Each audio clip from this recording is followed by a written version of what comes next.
안녕하세요. 세금신고 끝판왕의 저자 남미숙입니다. 세금신고 끝판왕의 책 페이지 105페이지에는 업무 진행 관리 리스트 작성하는 방법에 대해서 알아보는 시간을 갖도록 하겠는데요. 이제 저한테 담당하는 거래처가 생겼습니다. 그러면 이제부터는 혼자 스스로 수고하고 신고하고 관리하는 이런 일이 모두 처리해야 되는 중요한 업무가 저한테 주어졌잖아요. 그러면 저는 제일 먼저 명단 작성하는 게 제일 우선이라고 생각을 합니다. 명단을 어떻게 작성을 해야 될까요? 그러면 이제 작성하는 순서는 법인 사업자를 먼저 기록을 해 놓습니다. 그 밑에는 개인 사업자를 기록을 하고요. 그 밑에는 면세 사업자, 이런 식으로 내가 가지고 있고 관리해야 되는 총 명단을 모두 작성한 다음에 저희가 업무 진행 현황에 필요한 부분 있잖아요. 통장, 원천, 증빙, 카드, 그리고 결산을 진행하는 이런 내역들을 또 옆으로 기록을 합니다. 그 옆으로는 업무용 승용차가 해당되는지, 그다음에 전달 사항들이 모두 기록될 수 있도록 또 칸을 만들어서 업체별로 그렇게 다 작성을 해 놓습니다. 저희가 자료를 수거를 합니다.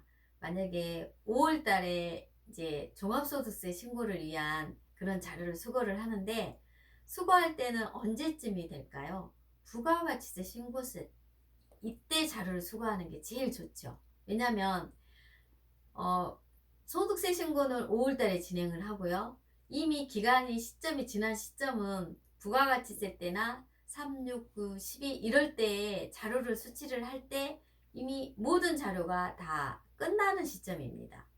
그러면 이때 자료를 수거를 해서 이 명단에 수고한 그런 내용을 월별로 모두 기록을 해 놓습니다. 그 다음에 원천징수 내용은, 원천징수가 신고 자료가 있는 회사가 있고 그 다음에 없는 회사가 있을 수도 있습니다. 이런 자료들을 또 기록을 해 놓고요. 신고하는 회사는 재무제표에 인건비 금액이 꼭 다 일치되게끔 일치되게끔 완성을 시키는 거고요. 그 다음에 증빙 자료는 저희가 수거를 할 때 수입하는 회사는 원가 계산이 필요하겠죠? 그러면 원가 계산하는 그런 서류를 또 요청을 해야 되고요.